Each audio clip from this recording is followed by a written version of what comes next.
Welcome to this week's Truth. I'm John Gordon. It's been a busy week everywhere except in the Russia-Ukraine peace talks. They seemed to have cooled, at least for the moment. While Steve Witkoff met with Vladimir Putin a couple of weeks ago in anticipation for the peace talks that occurred in Alaska and then subsequently in Washington, what did the United States achieve and did the Ukraine achieve? Just more bombing by Putin inside the Ukraine, leading to, I believe it was 17 people who died in Kiev after Russia attacked. The problem here, I believe, is not the Ukraine. I don't believe it's the European Union, nor NATO, nor Donald Trump, nor Steve Witkoff. I think the problem traces directly to one source, and that would be Vladimir Putin. He says he wants peace, and then the same day he resumes the bombing. I told you for the last 2 weeks, you cannot trust him. He is a murderer, he is a thief, he is a warmonger, and he will stop at nothing to get his way. He wants to put the Soviet Union back together again. The Russian people don't want it. The people that would be in the new reconstituted Soviet Union don't want it. The Western world doesn't want it. It seems like nobody wants it except for Putin and his Russian oligarchs. How do we get it stopped? Well, as I said 2 weeks ago, quit dilly-dallying around, quit monkeying around, go straight to sanctions. Harsh, brutal, devastating economic sanctions. Vladimir Putin does not recognize anything, not kindness, not peace. He only recognizes strength. And it's time for the U.S. and the EU to show strength, cut off his money, and I predict that the war will come to an end. I would like to say an abrupt end, but I doubt that. Cracker Barrel was in the news this week, you may have noticed. So here's where I am on it. I don't like the direction that the new CEO was taking the company. That's me as a consumer. I have a choice.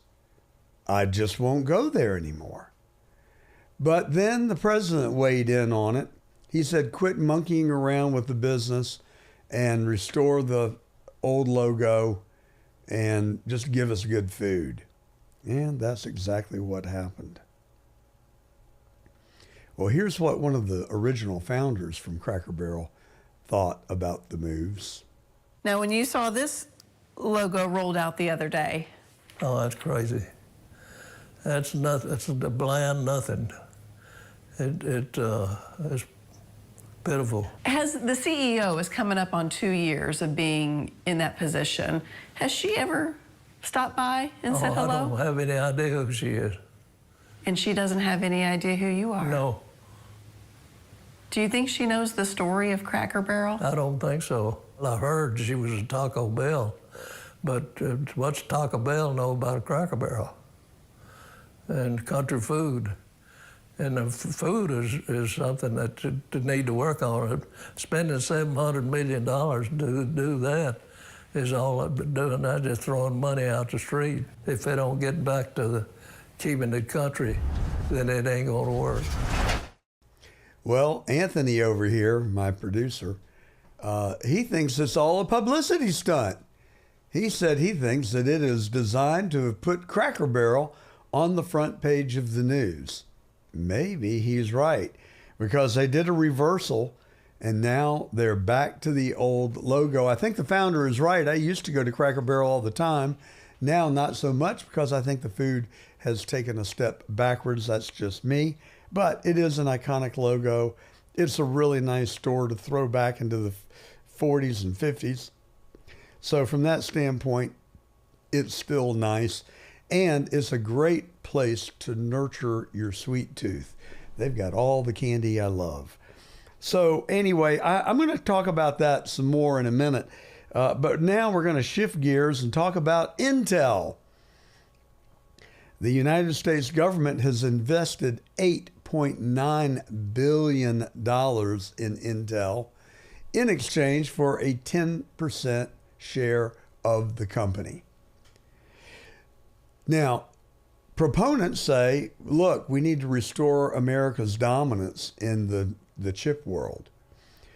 Opponents think that the government should not own stock in a private company. Put me squarely in that court.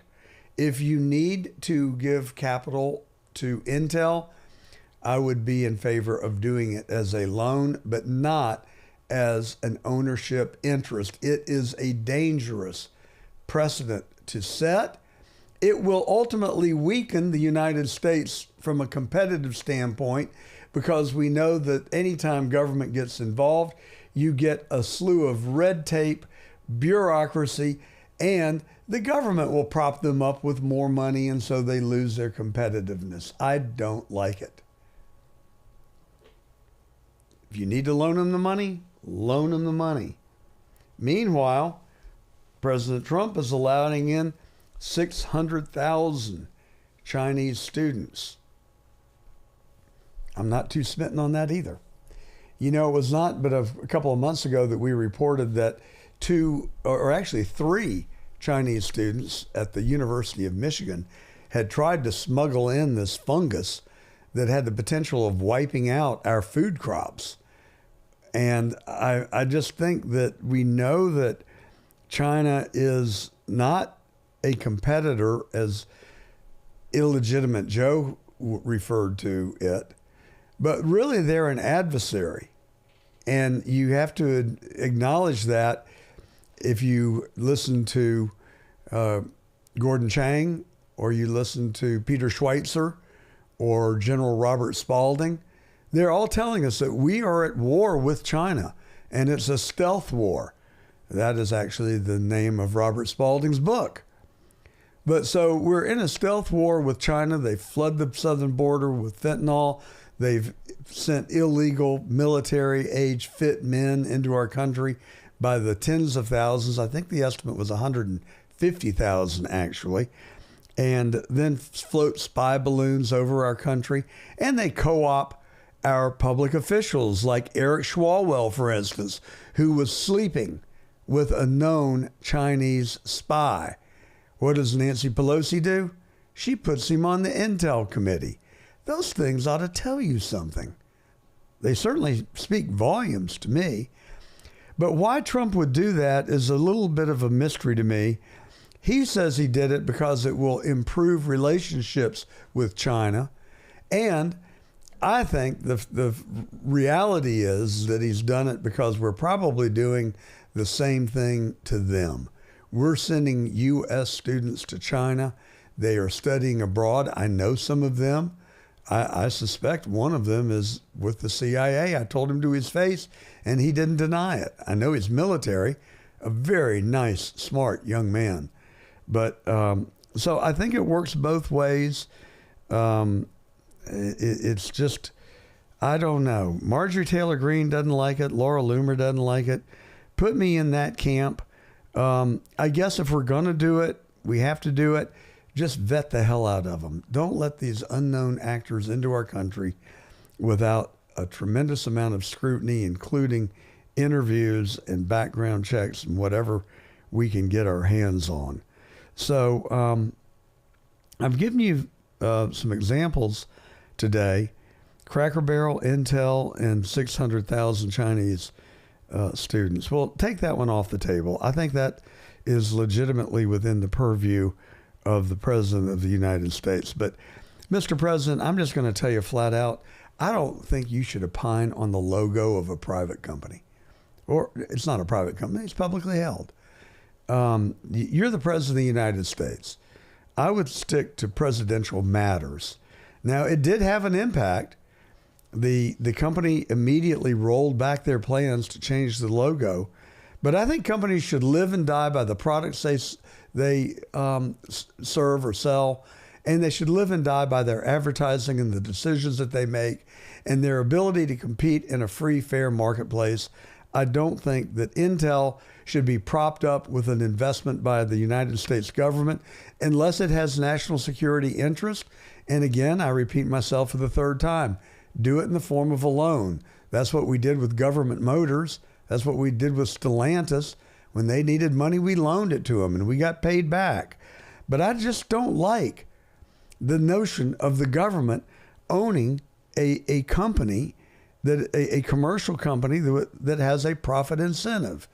It just imbalances the balance of competition between competitors. And I don't think the president should be opining on a company's logo. Now, you may disagree with me. That's your right. I got it. Write to me, johngordontruth@gmail.com. Let it all hang out. Tell me what you really think. I might block you if you make me mad, though, like one listener did last week. She said, I didn't know anything about foreign affairs, just stick to domestic affairs. It was a kind of a hateful email. I had given her the privilege of having my private contact information. That's not something I do liberally or without thought. And I didn't mind the criticism. It was just a spurious claim with no substance. I said, oh my gosh, I'm so sorry. Give me an example. Crickets. I don't know anything about foreign policy. Okay, give me an example. What did I say that upset you? Tell me. Okay, now if you're going to be upset with me, you can say, I think Trump should be able to comment on a company logo. He's trying to discourage wokeism. I kind of get that. And on that note, we can find common ground. Bed Bath & Beyond, by the way, what a turnaround. They were on their heels 4 years ago after they went woke. They started going broke. And now guess what? They are closing stores in the state of California, saying it's just too difficult to do business there and there's too much crime. How things can change. And I've never seen change occur like it has in the last 6 months. For the better, I might add. I think I and many Americans were down on their luck, feeling discouraged and wondering how we were going to save our country. And then, whoa, out of nowhere comes Donald Trump roaring back for 2.0. And I mean, he has come in with a roar. He is trying as hard as he can to secure peace around the world. He is trying as hard as he can to make America great again, healthy again, and safe again. Speaking of that, the National Guard is still in Washington, D.C., but you know what they're doing now instead of fighting crime? They're whacking weeds. They're out there landscaping and purdying the place up. And that's okay, because Rudy Giuliani proved to us that in New York, if you fix the broken windows and you fix up and you clean up and you spruce up, what happens?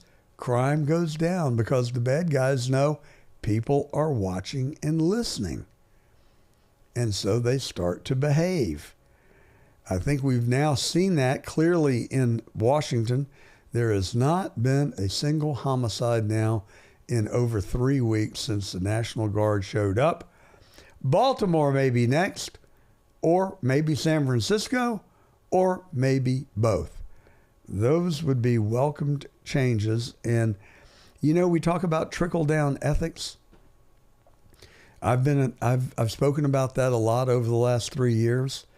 What happens on the national level is emulated by the state and local level. I think that's what we're seeing happen. And I think that the domino effect will be phenomenal and terrific. Did you read that Vanity Fair was having an uprising among its staff because of its intention to put Melania Trump on the cover? In fact, a large number of the staff are threatening to quit and leave en masse if that occurs. To which I would say, don't let the door hit you on your way out. Good riddance. Trump has declared flag burning is a national crime and will be punished by as much as up to 1 year in prison. So these go in the I don't like column, things that Trump is doing that I don't like. I give you both sides of the coin. I am not here to be a Trump apologist. I'm not here to be a Trump carry the company line. I'm here to report the news and tell you how I feel about it. And you have a choice to make. You can change the dial. You can turn off the radio. You can flip to another YouTube channel or X channel or Facebook Live channel or TikTok or Instagram. We're on all of them. I hope you'll go there. You can go on Getter right now and interact with several thousand people that are tuned into the John Fredericks Getter page. While you're at it, search for the John Gordon Truth page. You come over and subscribe to us. We only need about 30 more subscribers, and we can do our own live stream on Getter and build our brand over there. I would like that. You can help if you choose. Doesn't cost you anything, and it takes you less time than it did for me to explain it to you. So if you'd do me that small favor, I'd be most grateful. Ditto on YouTube Live. Facebook, we've got 7,000 followers, and we'd like to get up to that 10,000 number. Anything you can do to help would be most appreciated. So Trump has made flag burning a national crime, and no, I do not particularly care for that. Why? Because I don't like the American flag, because I don't respect the American flag, because I don't salute the flag and stand anytime that it's raised in my presence? Absolutely not. Because I believe in the First Amendment, and the Supreme Court has been clear that burning the American flag is an act of free speech and is not to be criminalized. So do I like it when Kaepernick doesn't stand up and he takes a knee? Hell no. I just changed the channel. I don't watch his football team. You have a choice to make.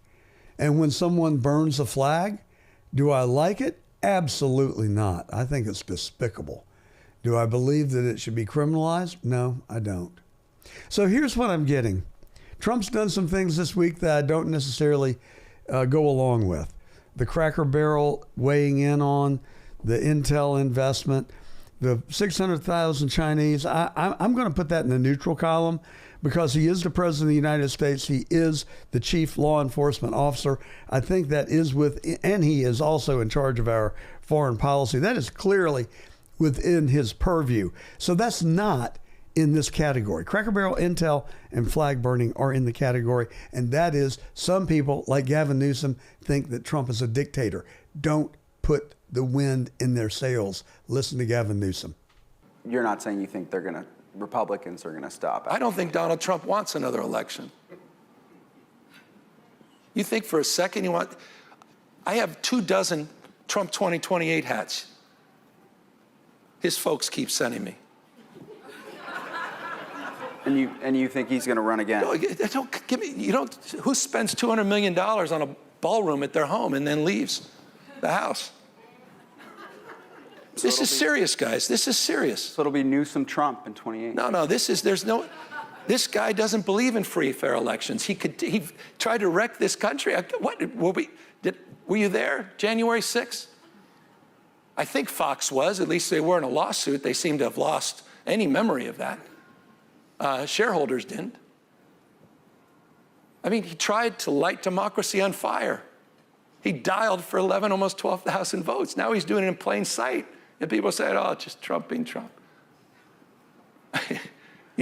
People actually think this guy's serious about having another election? You think he's joking about 2028? You think when he brings foreign leaders to the Oval Office and he goes to the White House store, have you seen this? Anyone? Is it just me? And he shows them the 2028 hats? He's not being serious? Wake up. You will lose your country. God almighty. Jiminy Christmas. Does anybody trigger you like that idiot and Adam Schiff? Those people, I think they were separated at birth. They are seriously sick. They are sick people. Newsom just is lying through his teeth on so many levels. I'm getting excited, though, about 2028. I'll sign up for that one. I would definitely support President Trump being given a third term, because they stole his second one from him. And that's what J6 was about. Are you interested in J6? You want to hear more about it? Then stay tuned for our first guest today. We have Chief Stephen Sund. He was chief of the Capitol Hill Police on January the 6th, 2021, and I did not take my foot off the pedal when I was interviewing him. I asked him the tough questions, didn't I, Anthony? Yeah, you want to come back on Monday, don't you? Or Tuesday, I guess. I love this guy. Anthony is one of the most enjoyable people that I work with, and he is a hard worker and really does a lot to put this show up every Saturday and Sunday, and our podcast during the week. Anthony asked me to remind you, you can also listen to us on Spotify, iHeart Podcast, Apple Podcast, and now Amazon Music. And I, of course, said watch us on YouTube Live right now, Rumble, Facebook, X, and Getter.com. We also come to you on CDM Press, CDM.press. They take our feed and put it all out over their digital and web platforms. And so our audience is growing. Thank you. And we really appreciate you. I even appreciate that lady who sent me the nasty text last Sunday. That's all right. We're friends. We're still friends. I'm still waiting for your examples. Email me. But you can't text me anymore. You messed up my Saturday afternoon. But you can email me. Anybody can email johngordontruth@gmail.com. I'll read them. I'll answer them. And I'll tell you where to stick it. No, I'm joking. I will not do that. Unless you're disrespectful or disingenuous, then you might trigger me into a negative response. But it's not permanent. It's not lasting. It's just a temporary condition. Lisa Cook, you've heard it here first, folks. She's toast. She doesn't have a prayer. Do you realize this lady is on the board of the Federal Reserve Board? Do you know what the Federal Reserve Board does? They regulate. And the large part of what they regulate is the financial system in the United States of America. And she cheated on her mortgage applications that she made for properties that she owned, claiming that they were her personal private residence, when in fact, she was renting them out on Airbnb. It's called mortgage fraud. Now, look, I have a house in Atlanta. I've leased it. I've rented it on Airbnb and what's the other one? Vrbo. I hate that name. VRBO. They got bought out. They used to be a good company. I think they suck now. Anyhow, but you know, it's de minimis. It's not like it is a business. It's just a little side hustle to bring in some extra income so I can continue to afford my wife this high standard of living that she's gotten accustomed to. But it's still my primary residence. It is what do you call it? Homesteaded. I do get a homestead exemption from it because I live there as my primary residence. I pay taxes there. I pay income taxes to the state and ad valorem taxes to the county. I'm not going to pay as much as they want me to this year, though. I can tell you that, because they hike my taxes up every single year. Somebody in the county government does not like me. I've got a bullseye on my back. They have they've almost doubled them in about 5 years, I think. But I think they've done that to a lot of people too. So I don't feel like it's personal, but I sure don't like it. But I'm going to contest it. I'm going to fight it as hard as I can, because it is more than the fair market value of the home. So I've got every justification to fight it. But do you read The Economist? Do you ever read The Economist? They used to be a good newspaper. They've gone pretty woke. They're very left-leaning. But they wrote an editorial this past week saying that Ms. Cook should not be able to keep her seat on the Federal Reserve Board. They would be the first to take a side in opposition to Trump. But they said that because she is a regulator in the finance world, she should be held to a very high standards. She should not be able to get away with mortgage fraud. You know, we all know why Trump's doing it, don't we? We clearly know why he is getting her off the board, because he wants to shift the balance of power on the board. And he gets to appoint a new member of the Federal Reserve Board of Directors. And then they can overrule Jerome Powell, who has been reticent to lowering interest rates, which has kept the housing market in the United States in the doldrums. And Trump is trying to remake our economy, as I've said every week now for about 6 months, and he is doing a miraculous job at it. But the one sticking point is the price of credit. And that is holding back businesses that want to invest, and it's holding back the middle class who may want a shot at the American dream, i.e. to buy a house, and they can't do it because interest rates are too damn high. But that misses one of the biggest points, and that is when interest rates are high, it costs the federal government more money to borrow. And we've got a $36 trillion debt that we have got to pay interest on. So reducing the interest rates about 1%, I think, I can't remember the number, so I'm not going to say it. I think I know what it is, but I'm not for sure. Billions upon billions of dollars. A 1% reduction in the interest rate would save our country billions and billions and billions of dollars. And Jerome Powell is saying, nah. Now, I've been supportive of him. He has now lost my support because he's waited too late. Inflation is tamed. GDP is growing. Unemployment is holding steady. It can tick down if you'll loosen the credit. And you know what? You're up in Washington in your new ivory tower where you've built private executive dining rooms, your own elevator to the 5th floor, wherever your office is, and little garden rooms and all this BS that you're paying for with taxpayer money. But you don't care about the people that you're causing to suffer, the people who can't put food on the table, the people who are making a choice between medicine and transportation to get to work.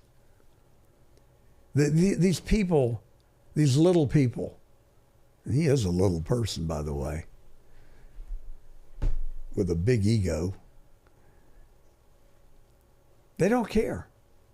They don't stop and think about the devastation that they cause ordinary people. And if one thing that we believe in with Trump is that we have the innate sense that he cares about us, that he cares about our country, that he is governing for us.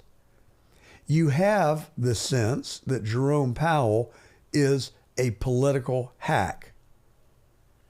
He dropped interest rates a whole percentage point.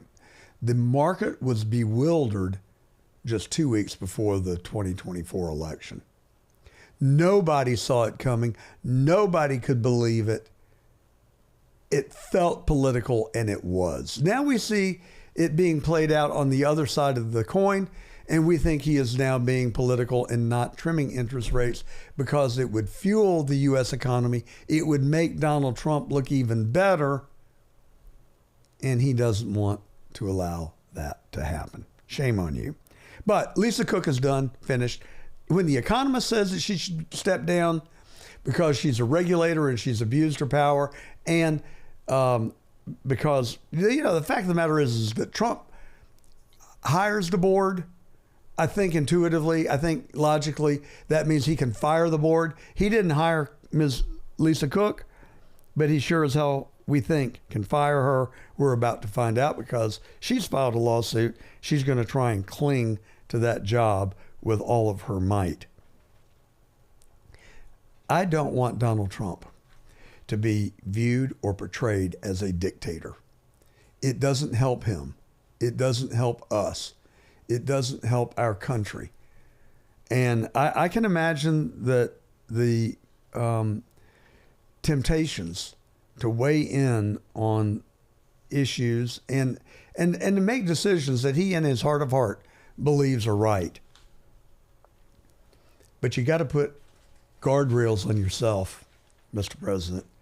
When you start opining on Cracker Barrel, you start telling Intel that they got to give you 10% of the company, and you start meddling with the First Amendment, people could mistakenly infer that maybe you're starting to act like a dictator. That's not going to help your chances in 2028. This is friendly advice. This isn't criticism. This is friendly advice. You got to have some self-discipline, sir. Just know when to go and know when to be quiet. All right. So have you seen this? This kid, 22 years old, he has made his way through the Met Farm Club, and he is making his debut tonight. Jonah Tong. He's from Canada. He's 22.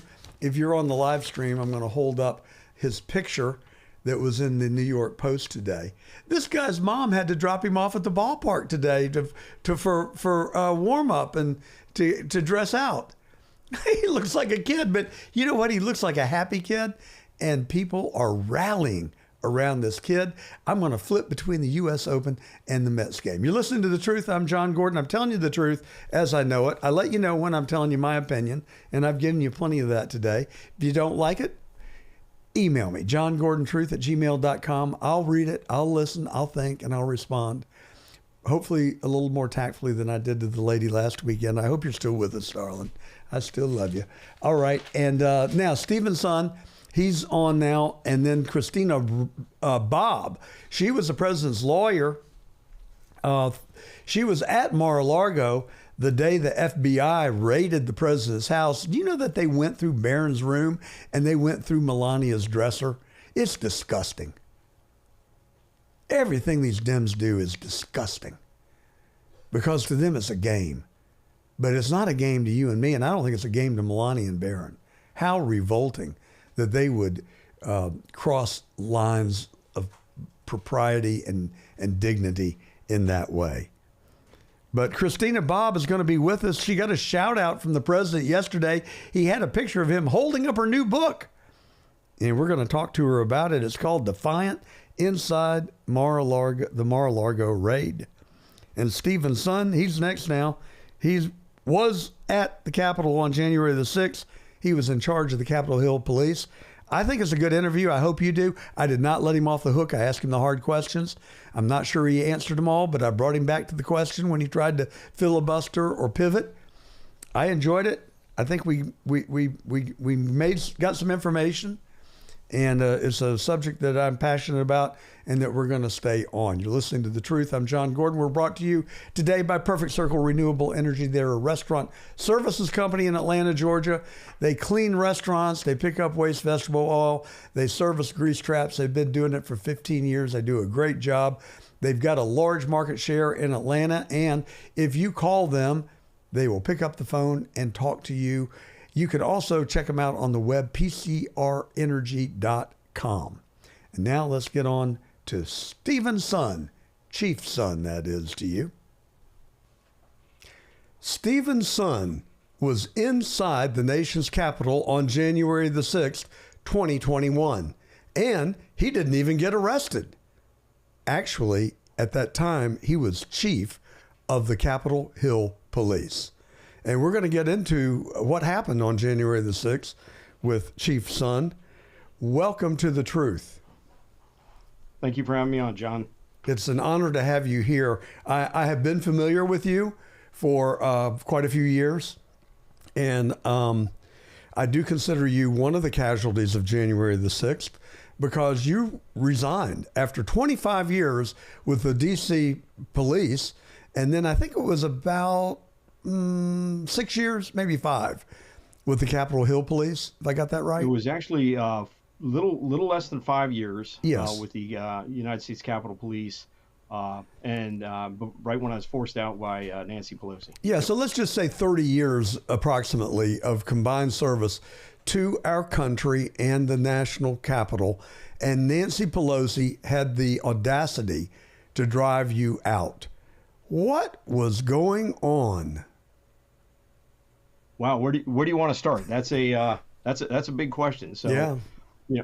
a lot of your viewers, might know me as the chief. They may have seen me on TV before, but if you want, let's just get into it from the beginning. We can talk to it coming into January 6th if you want, and I can kind of set the stage. Do you think that your men, some way, or maybe there was another detail, provoked the people in Jan 6 to become less than peaceful? So, we've jumped a little bit from the initial question. So yeah, we're gonna weave our way back. It's okay. We're gonna be here. Yeah, we'll be here for a little bit. So as long as you'd like, answer if you want. So there's a lot of questions about federal agents being in the crowd and being provoked by my officers. I'll tell you, I've handled many major events. I've handled many major demonstrations, inaugurations, violent inaugurations, and that's interesting because they're always the Republicans. 2001, 2005 with Bush, 2009 with Clinton. I'm sorry, with Obama, 2013 with Obama, and 17 with Trump.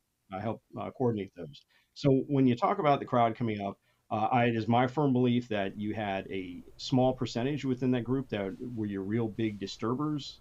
That's a technical term. I'm going to leave out the description in it, but disturbers that were really agitating the crowd, getting them in to move forward, to get into the building.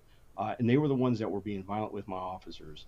I'm not gonna try and sugarcoat it. There was groups in there there's people in there that were very, very violent with my officers. I have officers that from various agencies that came to support me, and we'll talk about that.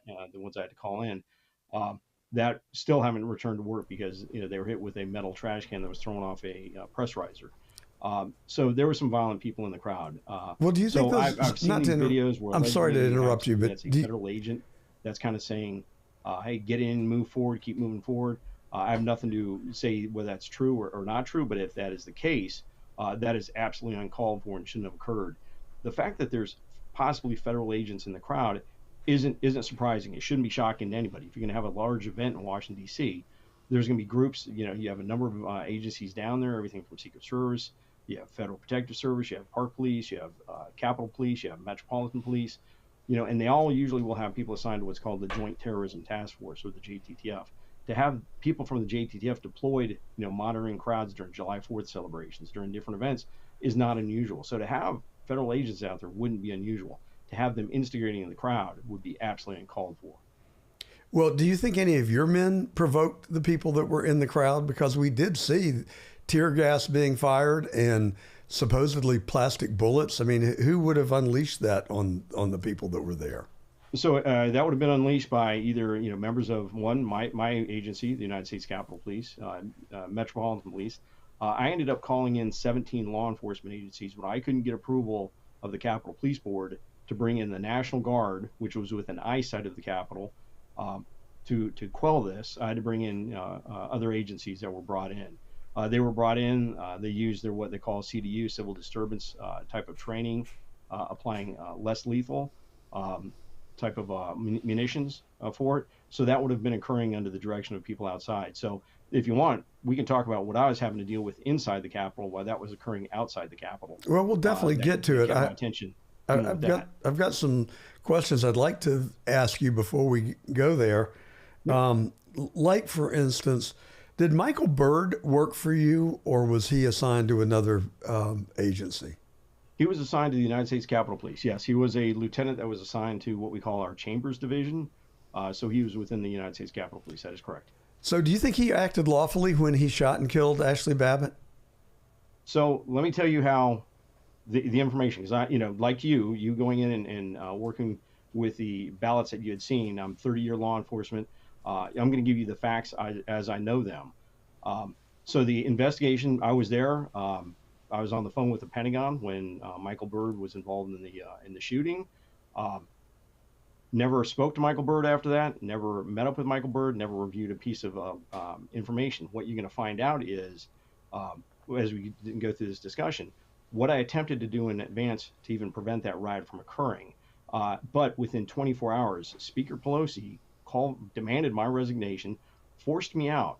And then the very next day, the Capitol Police Board ordered me out of my office, and I got stripped and never had access to any part of the investigation, the review of the facts, the review of the U.S. Attorney's Office, or the review with the FBI. So I can't tell you, how they came to their conclusion that it was a justifiable shooting. I've had actually absolutely no access to that. So well, you can look at it. That's my information. I can't tell you, based on the investigation, this is what we found, because I was stripped from it. I wasn't even involved in the investigation. Well, Chief, you can look at it on YouTube, as I've done multiple times.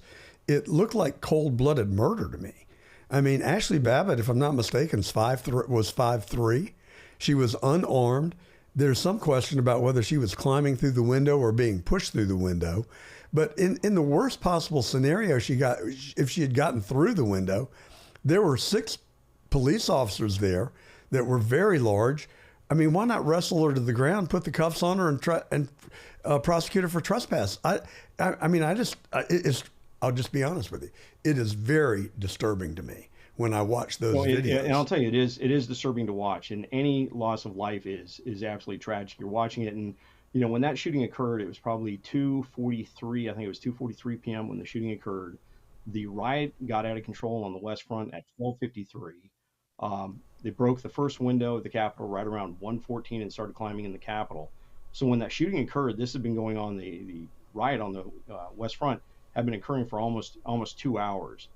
So when that occurred and got there, so what was going through the officer's head, what he had been listening to the radio, I can't attest to. But I agree. Any loss of life is tragic. Well, I think it goes beyond loss of life. I mean, to me, it was unjustifiable use of deadly force when she did not appear to be threatening to me, much like I would classify the death of Roseanne Boylan. What do you think? Who were the officers who literally beat that lady to death in the tunnel? Yeah, again, other than what I've seen on YouTube, those were Metropolitan Police that were down there. I believe that was by what they call the Lower West Terrace door.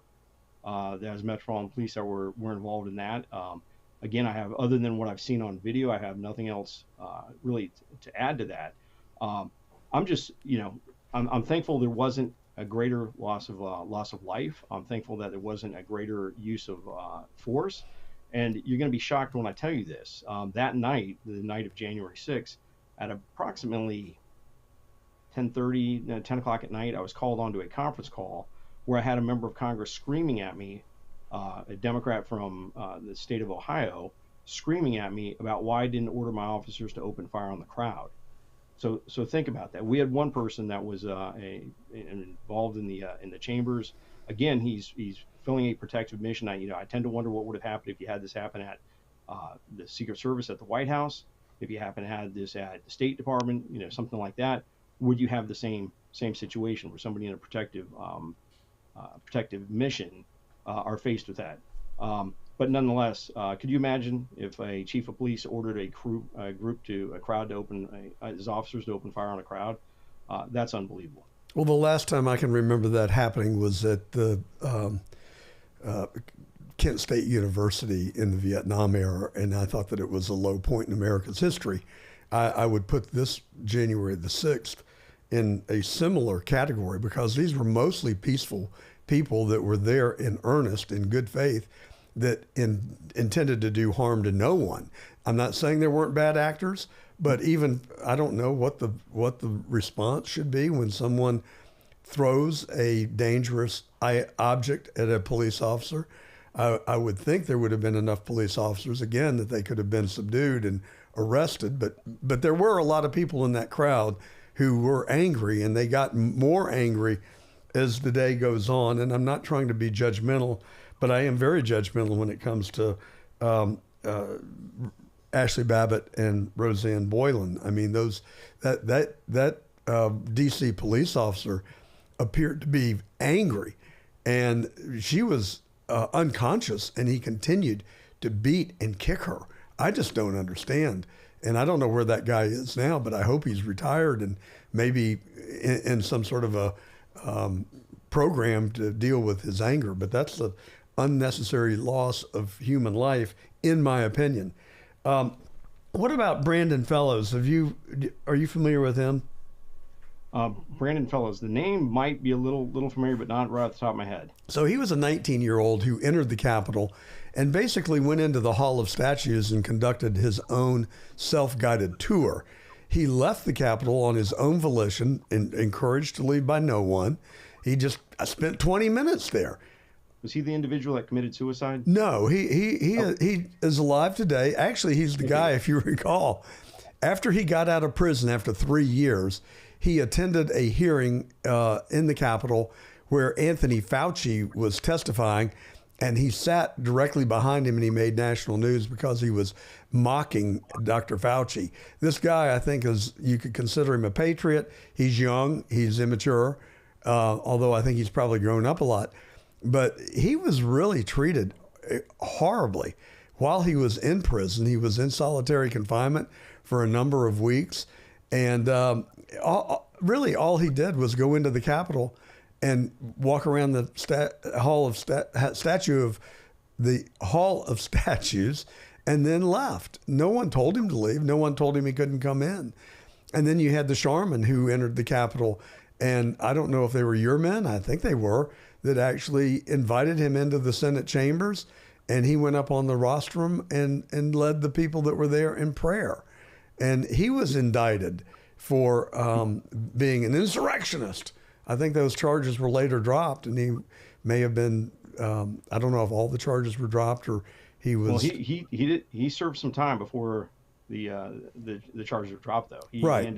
He absolutely. Correctly, he served time. Yes. I think it was reduced to time served or something like that and charged with trespassing. Yeah. But, so a couple of things there. Yeah, please. One, it's my understanding, Shaman, I'm drawing a blank on his name. Me too. But we know who we're talking about. Was offering some of my officers, hey, I can help you get them out. And that's when the officers walked him around and walked him into the chambers and solicited his assistance. This is what I've learned afterwards to get them out. But one thing I've said all along, again, I've been in policing for 30 years. I've been in policing in Washington, D.C. for, 30 years, but really on the streets of Washington, D.C., 25 with the D.C. police. I've made many arrests. I've seen how they prosecute people. I've never seen a group prosecuted to the extent that this group was prosecuted. I do believe when you have unlawful entry, and we've had protesters get into the Capitol before, to be prosecuted to that level, I've never seen anything like it before, and I don't think it was appropriate. There were some people in that crowd that were violent. The time should have been commensurate with the crime, but to go after everybody in that fashion is, for me, I was shocked by it. The largest investigation in FBI history. Let me take you back to 2020. Let me take you back specifically to March 30th, March 31st, June 1st, 2020, down at the White House. You have 3 days of riots down there. You have rioters trying to light the Willard Hotel on fire, an occupied hotel. They burn the Christ Church. They burn National Park Service buildings, and not a single person is charged. Charges are dropped against people. That is unacceptable. People want to refer to January 6th as an insurrection. If you want to call that an insurrection, shutting down the White House operation, forcing the White House, the first family, into a nuclear bunker, then that's as much an insurrection. More officers were injured, more property damage was occurred during the protests at the White House than at the Capitol, and you didn't see a single person charged. That is unacceptable. That's when you want to talk about the weaponization of the judicial system. That's it right there. Here's what I'm sort of wondering, frankly. You seem, and this is not a criticism, but you seem somewhat unaware of the state of mind of the officers that behave worse than bad. You don't seem to really know Michael Byrd's justification in his mind. And in all fairness, you weren't allowed to. You were forced out before you were able to do any kind of an investigation. I've heard you. Mm-hmm. But what I'm wondering is, do you think that there is a possibility that some of the people, even in your own department, were actually taking orders from someone else and may have been directed to do things that you were completely ignorant of or did not have the opportunity to know? And I'm just asking. It feels that way to me, but I'm not making an allegation. I just genuinely, intellectually am curious whether you think that that's a possibility. So if you just need to think about the chain of command, and then I want to take you back and tell you what I was dealing with inside the Capitol at the time. So within the Capitol Police Department, you have me as the chief. I have two assistant chiefs. They're chiefs of operations, so they're handling all operations. Both one is the chief of operations for the Executive Protection Unit. They handle all the congressional DPD, dignitary protection, congressional protection, the plainclothes officers that are much like Secret Service agents, and also Intel. My other assistant chiefs handles all uniformed operations. So they're in the command center with me. They handle what's going on out in the field. There's an incident commander out in the field, but I'm in the command center. So to give you an idea of what I'm dealing with, and January 6th was preventable. I don't know if you want to go back to January 3rd, 3 days before January 6th. I had requested Absolutely. National Guard. What's that? I'm sorry. Absolutely, please. That's okay. Yes. I'd Anything you want to requested- talk about, you've got an No, that's fine. open invitation. And really, John, I'm happy to talk about anything. I'll give you as much information as I possibly can. If there's some reason I can't, I'll tell you why I can't. And if I don't have access to the information or never had it, I'll tell you that as well. Fair enough. So I'm not coming in here saying, hey, this is off limits or this off limits. I'm going to tell you if I can't explain it why. So I've got these chiefs of operations. I'm in the command center. So got distracted there for a second. So January 3rd, if you look at the Capitol Police, I'm the only chief of police in the United States of America that has to go and request permission from a Capitol Police Board to bring in any resources for my men and women. It's 2 U.S. Code 1970. You can look it up. Make sure you look it up before December 2021 because they changed it based on what you're about to hear. So I go and I ask the Sergeant Arms, first the House Sergeant Arms, Paul Irving, who reports to Speaker Pelosi, for the use of the National Guard. National Guard is going to be in town. They're going to be assisting the D.C. police. All I wanted was unarmed National Guard to help support my perimeter. I only had 273 officers to support a fairly large perimeter and also be response officers. There are CDU officers. I went in about 9:35 in the morning. I've turned over all my phone records. I've turned over all my video transcripts. They have access to everything. All my records off my computer, everything. It's funny. I turned over all my stuff, and the person that's in, Speaker Pelosi was off limits of the just like January 6th committee. So anyway, so I go in, I request federal support. Paul Irving tells me I can tell he doesn't like it right off the bat. He's concerned for the optics of National Guard troops on Capitol grounds. I explain it's to help support my perimeter. He says, no, the intelligence doesn't support it. And then he refers me over to who's called Mike Stinger. Mike Stinger is the Senate Sergeant Arms. So the Capitol Police Board is made up of 4 people. The House Sergeant Arms, the Senate Sergeant Arms, the architect of the Capitol. It's also made up of me. I'm the 4th person. Those 3 people that I told you about are all politically appointed. They're the only ones that have a vote on how operations happen are handled for the United States Capitol Police. I'm the one with probably the most extensive law enforcement experience, and I don't even have a vote on how things are handled. To give you an idea, I have to go to them, like I wanted to give tasers to my officers. I have to go to them to get permission. I have to go to them to put my officers in hard gear. I have to go to them to put up fencing. I have to go to them to give my officers water on excessively hot days. That's how extensive it is. So they even, and what it says for federal troops to come, for federal assistance to come, they then have to get concurrence from leadership, which is Schumer, McConnell, Pelosi, Clyburn, you name it. It's the congressional leadership, and it's in the congressional, it's in the law. So I go, ask Paul Irving. He says no, refers me over to Mike Stinger. I go over to Mike Stinger. He's not in his office. I come back about 11:35. Again, this is all on video transcript.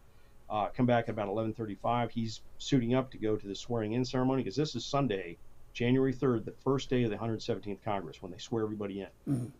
Go over to see him, and I could tell as soon as I walked in, he knew I was coming to ask for the National Guard.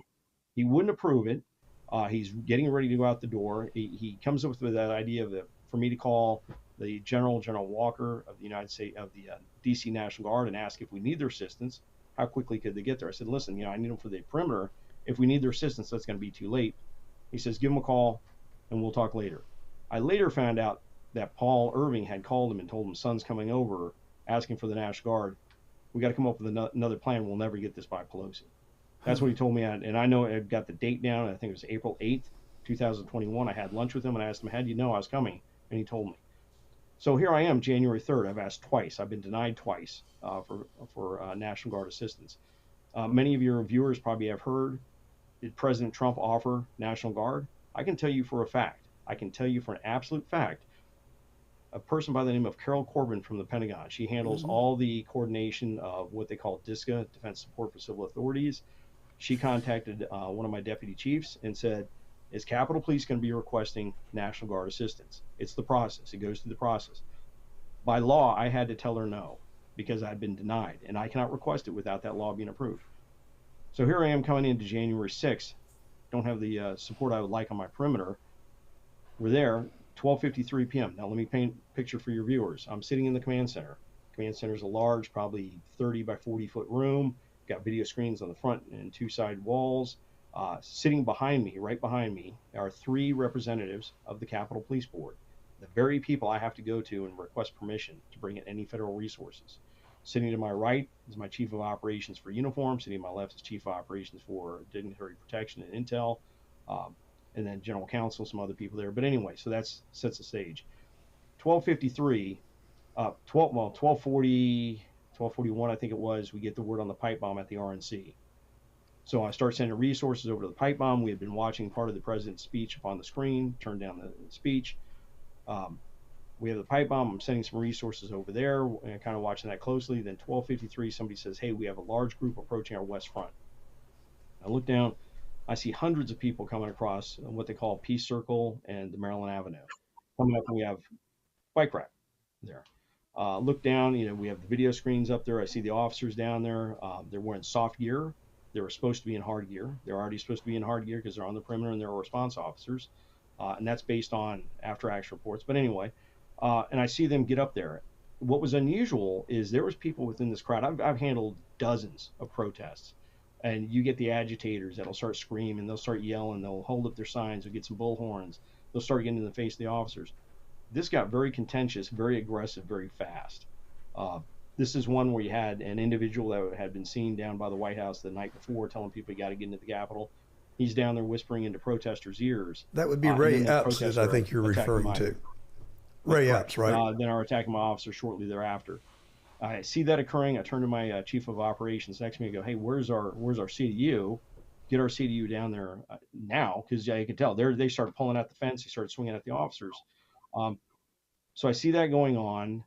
Reach out to MPD, said, hey, can you send us some resources? Because that's where I came from. I know where what they have down there. And at 12:58, I called Paul Irving, because by law, and even in an emergency, the law still requires that I go to the Capitol Police Board and get permission to bring in any federal assistance from officers. I called Paul Irving at 12:58, said, hey, we're getting our rear ends handed to us on the West Front. Need that approval for federal assistance now.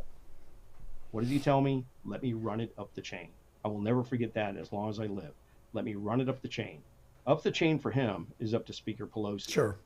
The law says he has the authority in an emergency to grant me permission to bring in federal resources, but he won't. He wants to run it up the chain. Do you know how long it took that crowd to kind of work its way up to the Capitol and break the first window of the Capitol and start entering? I really don't. I'd say a half 20, 30 minutes. Well, I usually hear right around 10, 15 minutes. It took 81 minutes. 81. It took 81 minutes for that crowd working its way up. And again, I agree with you. Not everybody in that crowd was aggressive, but you did have some core group of people that were very aggressive with my officers. We were having to evacuate construction workers off the inaugural platform. Tools were left behind. There were some people that were grabbing some of the tools and using them against the officers as well. But again, so the core group. For 71 of those 81 minutes, I repeatedly kept calling the Sergeant Arms, both the House and Senate Sergeant Arms, requesting permission, and was repeatedly denied. Told any minute, we'll have permission any minute. Think about that. For 71 of those 81 minutes, I was repeatedly denied the opportunity to bring in any federal resources from my officers. So I'm up there. So this just gives you an idea of what I'm going through. So I start picking up the phone and I start calling every chief of police I knew, just asking them, hey, send me whatever resource you can. So I had Metro Transit sending me people, I had Park Police sending me people, I had Arlington, Alexandria, Fairfax sending me people because I couldn't get a permission to bring in National Guard. And I'll tell you, William Walker, the commanding general of the D.C. National Guard, had said if Sund had gotten permission, he could have gotten 150 troops there soon enough, and they could have possibly prevented the breach of the Capitol. The other important thing to realize is even the congressional reports, the select committee, they interviewed me, but they didn't want me to testify in public because I would have explained to them exactly. I was denied before it. I was denied while we were under, where we were dealing with the riot on the West Front repeatedly. And they didn't want to hear that. It got very contentious over that. But anyway, under Chairman Barry Loudermilk, the current investigative committee for January 6th, they put out a number of reports. But one of the reports says specifically, if the Senate and House Sergeant-Arms had approved Sun's request, it is likely the Capitol would have never been breached. And that is a quote out of their report. So I did everything I could to try and prevent that ahead of time. So I'm in the command center dealing with that. I have my chief of operations that should be dealing with operations. We have an outside incident commander that would have paired up with all any of the agencies that come. They would have come with a official to pair up with that official. So I'm up there having to deal with that. 209, I finally get approval. I start setting up what's called working with the deputy chief to set up a resource staging area. So as they're coming in, we can brief them, we can swear them in and get them to where we need the officers. And then 235, I get called on to a call with the Pentagon, where now the Pentagon is telling me we don't like the optics of National Guard at the Capitol, and now they're denying my request. And I'm on the phone with the Pentagon when we had the shooting actually back. So that's what I'm going through. I'm having to deal with that bunch of minutia when I could have been overseeing a little bit more of the operations, trying to get resources from my officers. Well, I know that was a very difficult day for you, and it's probably been a very difficult several years coping with it. I want to ask you, you talked about aggressive people in the crowd, and you alluded to Ray Epps. The thing I don't understand, I love Jim Jordan. I love Senator Kennedy. I love Rand Paul. Go down the list. They're great at oratory. And I had dinner with Jim Jordan not too long ago, this year. I think it was April or May. And I just asked him, I said, why have you not subpoenaed Ray Epps and brought him before the Judiciary Committee and have him bring his bank records with him, and let's find out whose payroll was he on? It's sophomoric. And he sidestepped the question. He wouldn't answer it. Kind of like, no offense intended. You sidestepped my question. Who gave the order to fire on the crowd with plastic bullets and tear gas or whatever the substance was? Did you issue that order? Did someone under your command issue the order? Would have come from our incident commander that was signed on the outside, working with the other agencies coming in. So they're the ones that would have coordinated. He had the authority to issue that, and he would have been the one that issued the directive to do that. Were you aware of it in real time? We were watching some of the munitions being deployed, so I was aware that munitions were being deployed. Were you okay with it? Did you countermand them at all, or again? Unless I'm out there and I know exactly what's going on, for me to sit up in a command center and countermand, somebody that's in the field, dealing with it, that wouldn't. I don't think he's trained. He knows what he's supposed to be doing, and I would hope that he's doing it. I've got an assistant chief for operations sitting to my right that should be overseeing what's going on, while I'm having to deal with bringing in federal resources for my fair officers, enough. Which is what fair enough. And I shouldn't be hope that my chain of command would have been doing what they're trained to do, what they're supposed to do, and what's legally they have the authority to do. And I shouldn't be a Monday morning quarterback here from the comfort of my living room several years later. So I get your point, and I accept that. But what about Ray Epps and the other people that we think may have been provocateurs? I'll tell you, when my instincts really start getting the better of me is when people are dishonest. Christopher Wray, under oath, testified before the Judiciary Committee, and I think he said that there were, I don't know if he gave a number, maybe 2 or 3 that FBI contract people may have been in the Capitol. And then several months later, he revised that number up to 26 or 27. I'm still waiting for the 3rd revision, frankly. But are you inferring, do you believe that there were provocateurs in that crowd that day? So when you talk about provocateurs, you talk about confidential human sources, CHS. That's right, yes. Which he had referred to. So we're talking a couple different things. I watched Christopher Wray testify. I was really surprised when he said, one, there was no agents within the crowd. I can tell you, his agency, and I found this out afterwards, the days before was tracking a couple, I think 3 domestic terrorists that they thought were coming to Washington, D.C. And then on January 6th, that had jumped up to, I want to say, 18, 19 domestic terrorists that they believe were going to be attending this in the crowd. Who do you think they're tracking those people with?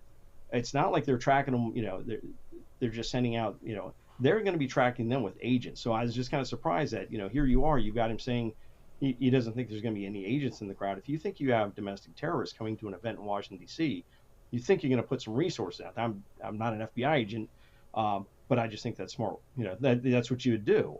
But now they're, explaining that now there's up to 26 of the CHSs that are in the crowd. And it was the CHSs, the confidential human sources, that they were using to track these individuals. That just doesn't hold water in my terms. So yeah, I'm not surprised that number's out there. I tend to wonder what the real number is, but I was kind of surprised when he said initially he didn't think there was any agents in the crowd. Well, just hearing your explanation really does change my framework a little bit. I mean, if there were in fact 18 or 19 domestic terrorists that they suspected that were coming to the nation's capital, I think that's absolute justification for having FBI agents and confidential human sources in the crowd. That's all I would have needed to have heard. But why wouldn't he have just told us that? Why be less than forthcoming, unless that they're worried about creating fear in the minds of the American people? That could be a justification, but I would think that when he testified behind closed doors, he could have just been transparent and have said that. And we don't want to fearmonger the American people. But I mean, 18 or 19 domestic terrorists, I think that's legit. That we would have been proactive. The truth is always easy. That's why. Yeah, when you talk to me, it's 4.5 years. This has been 4.5, really, really tough years. When you talk about being forced out, I'm forced to resign. I'm stripped of my retirement. And think about that. I'm the person that actually tried to stop it. So it's been a tough 4.5 years. But people ask me all the time, are you willing to talk to this person? Are you willing to talk to this person? Yeah, because guess what? You're going to get the exact same story. It doesn't matter if I'm talking to Stephanie Ruhle with MSNBC or Tucker Carlson. I'm going to tell you the exact same thing, because when I start making BS up and I start making lies, it gets really difficult. It's hard to recover from that once you're found out, or once anyone is found out. Yeah, say the truth.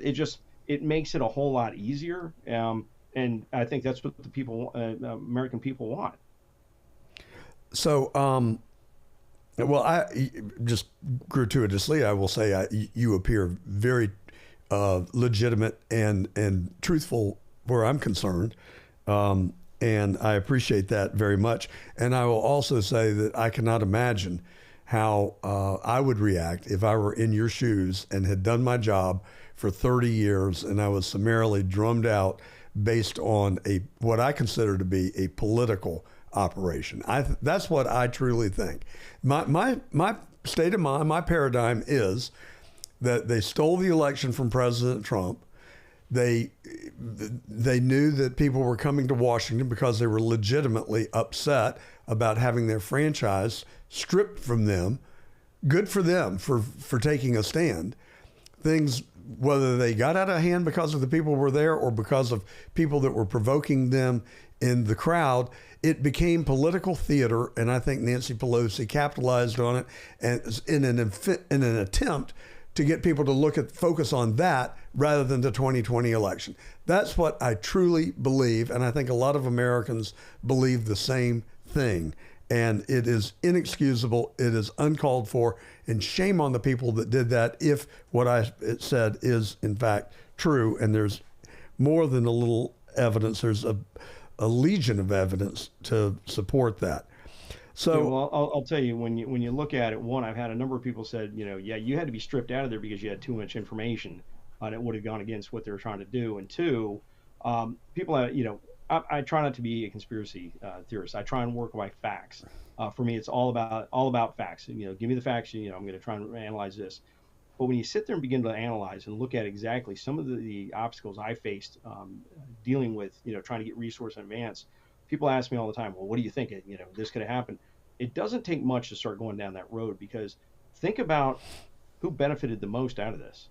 Who dragged this on? Who turned it into, making half the American voters the most virulent criminals out there. It's terrible to look at it that way and think that something like that can happen. But you just it's tough when you're looking at these things to not look at some of those rabbit holes and it's easy for people to go down some of these rabbit holes. Well, I mean, I was taught in law school that you develop a theory of the case and then you go try and prove or disprove the theory.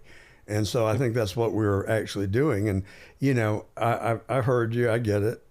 You know, I probably sound like a conspiratorialist, but I think that's the same strategy that has been used for decades to chill people's free speech and cause them not to look into things. I mean, we've been told for 65 years that John F. Kennedy was shot and killed by a lone crazed assassin, Lee Harvey Oswald. And now we know that it was a massive conspiracy conducted by the new president of the United States, the head of the FBI, and the ex-head of the CIA. It was a government operation, and they killed the 35th president of the United States. I think their names should be ripped from the buildings. I think they should be held accountable in memoriam, and we should. I think this country really needs a cleansing.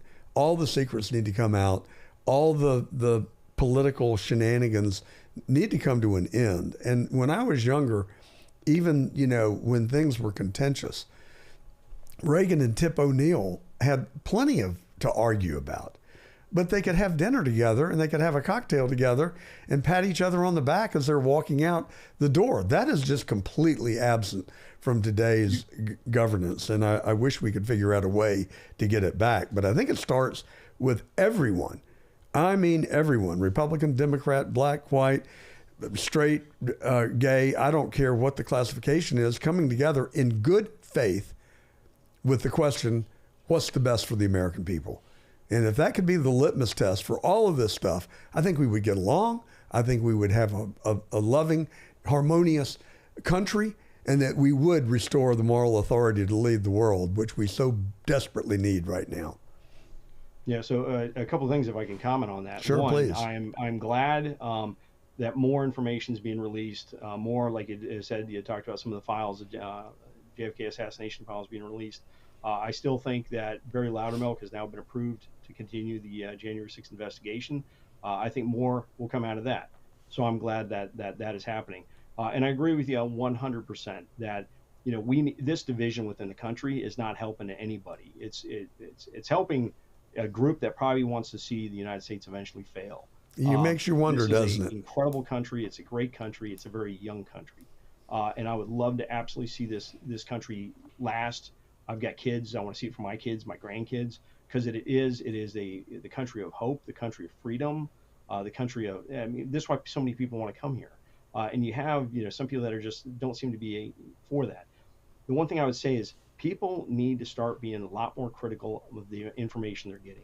When I talk to young kids nowadays, especially kids who went to college, when teachers tell you something, don't just take it on face value. Do a little research, dig into it, find out the real truth. Because, you know, the truth may not be over here, but if you find it's probably going to be somewhere in the middle, you need to know that truth. You need to vote based on that truth. Well, I'll tell you where you can find the truth.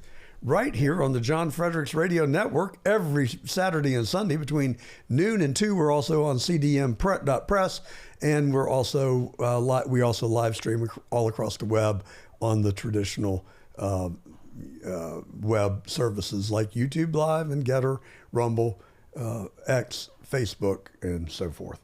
We're talking to Stephen Son.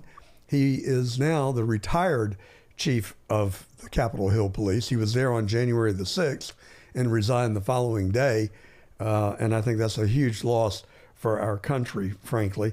So we've had a really roving conversation, and I think that there's a central theme lurking just below the surface.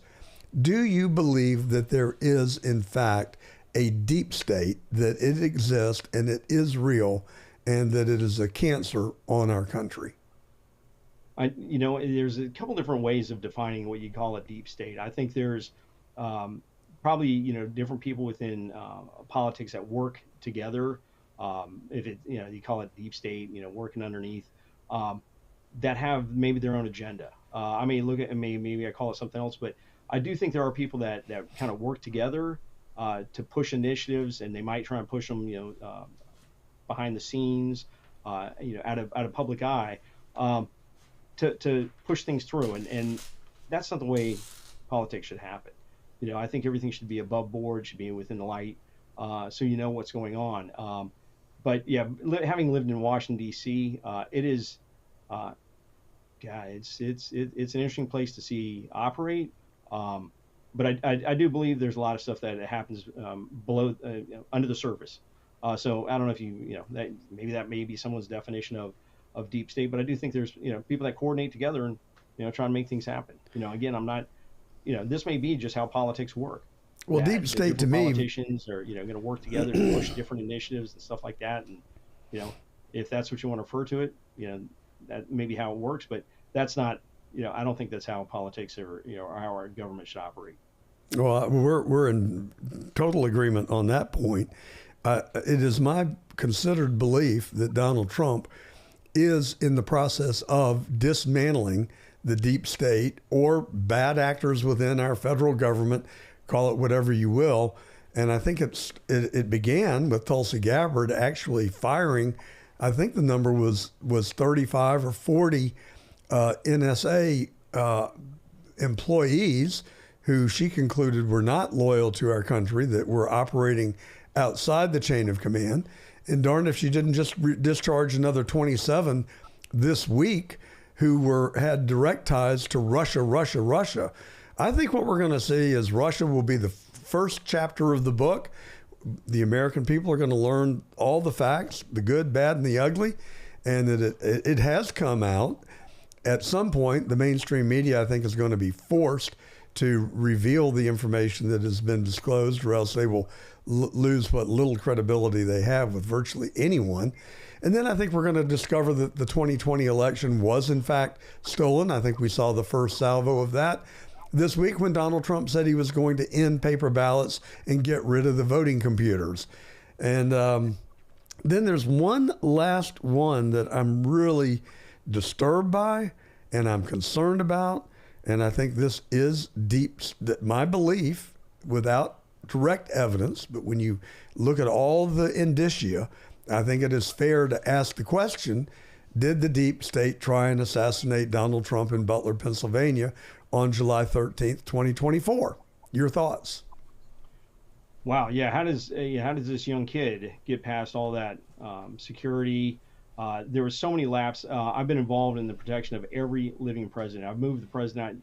So when the Secret Service moves with the motorcade, you always see the motorcycles that are out there. Those are DC police motorcycles, Park Police, and Uniform Division Secret Service Police that are moving. I've moved the president hundreds of times, worked on hundreds of site details, and it's a very strict process that it goes through to set up very strict security. How that happened, that is extremely concerning. That kid that age, and you hardly hear anything more about it.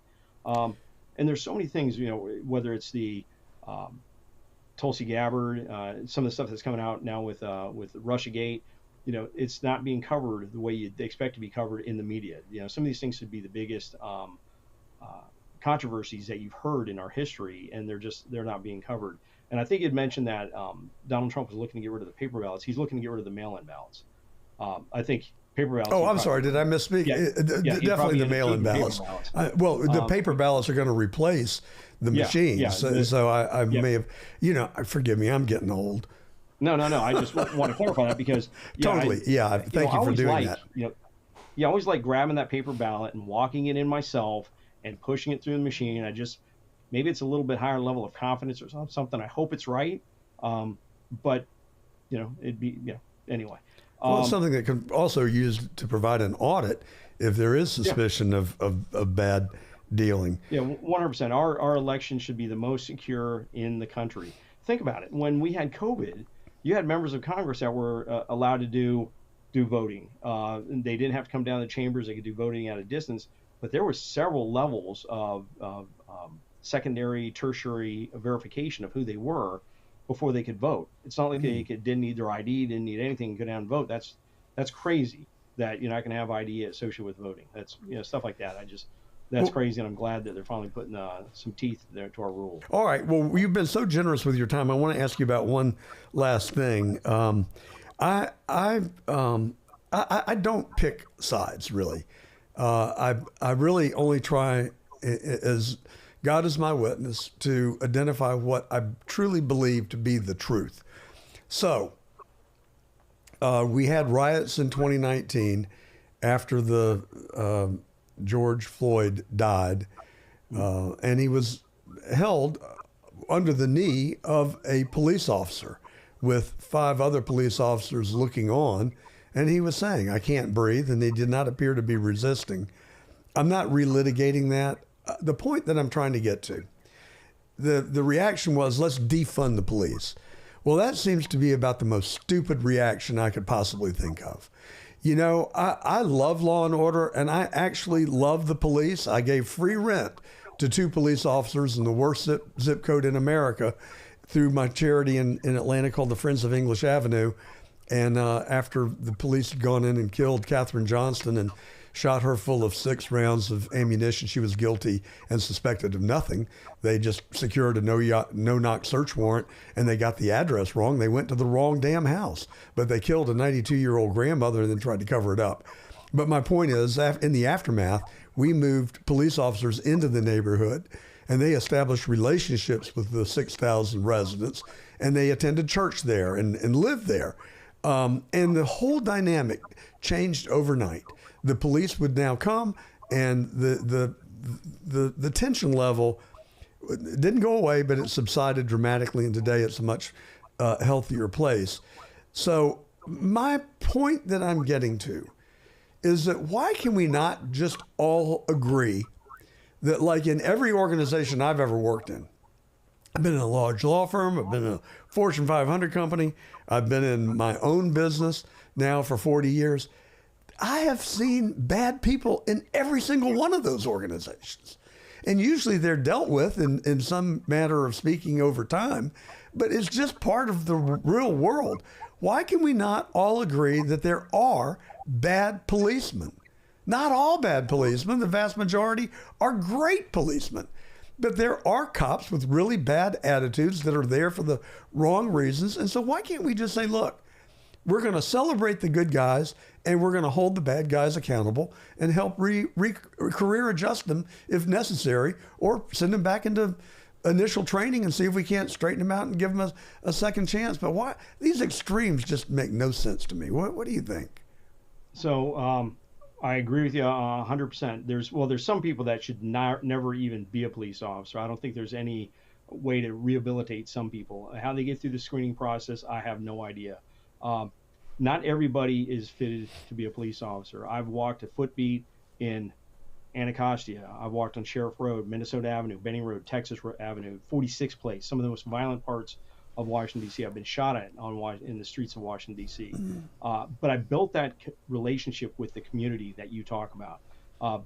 They deserve to be treated with respect until shown otherwise. But these people that live in the community need the police. They want the police out there. And I developed such a relationship at times.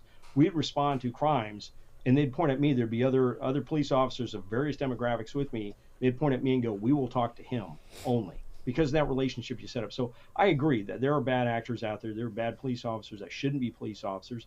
Some may be minor that you can rehabilitate and you can deal with that. Others need to be held accountable, and that's part of being a leader. If your officers are looking for people to be held accountable, what do you have? Like the 90-10 rule. 90% of your staff's looking for how you're going to treat the 10% that are sick, lame, and lazy. Michael Byrd was promoted by the Capitol Hill Police after your tenure was over, and after he had brutally killed Ashley Babbitt. It's just, I can't shake it. I just cannot shake it, and that's what is frustrating to me. Is it's really hard to hold a cop accountable, and I'm not on a mission to indict all cops. I just want to make it clear I'm for the police, but I'm only for the good guys. And as we've stated, and you seem to agree, that accountability for the people that do not follow the law is appropriate and should happen. So I got 2 questions I want to ask you, unless you wanted to say something else about that before we move on. Go ahead. Well, we got law and order. Washington, D.C. we now know, not that we now know, but it's now in the public domain, is the 3rd worst city in America for crime. Donald Trump said, not in our nation's capital. We're going to get rid of the graffiti. We're going to get rid of the homelessness.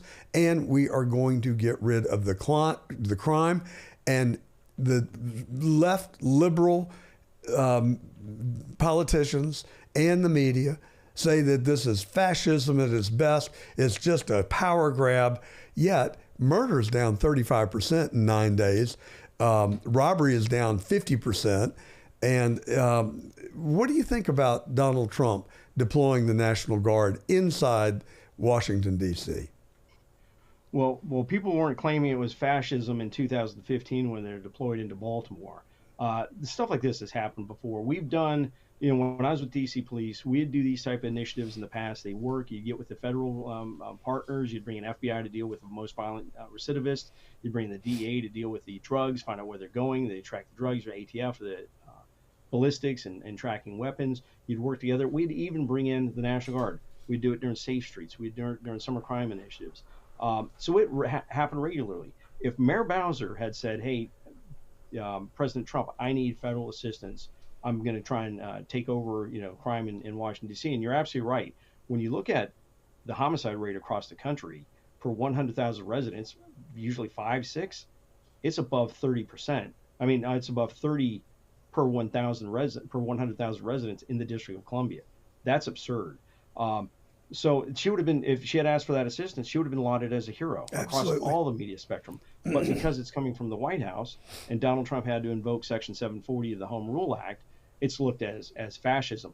Let me tell you, I've talked to DC Police. They appreciate the support. They're 800 officers short. They're at a 50-year low. They're dealing with terrible legislation that's been passed by a very liberal city council that is pro-crime, anti-police, that they're dealing with, that is allowing these criminals just to walk free. So they appreciate it. And I've talked to residents that live in Washington, D.C., that appreciate seeing the police out there. And you're right. Just to give you an idea, there hasn't been a single carjacking since this began. There hasn't been a homicide in the last 8-9 days. That hasn't happened in maybe since March of this year. So results are happening. It's just, again, being used as a tool to make the administration look bad. I think it's being very effective. I think it's going to continue to be effective. And it's appreciated by the men and women that work down there and the community that lives down there. Well, Chief Stevenson, thank you again for coming on The Truth Today. You're also an author. You have written a book called Courage Under Fire, the definitive account from inside the Capitol on January the 6th. How is the book doing, and where do we find it? So the desk I'm sitting at right now is the desk where I wrote that. I never planned to write a book. I started just doing an after action. When I got pushed out, I started just going through whatever information I could, started talking to people, started pulling stuff together, and then looking at what exactly has happened. And that's where that book developed from. It's now Tucker Carlson has endorsed it. Barry Loudermilk, who's the chairman of the January 6th committee, says it's the definitive.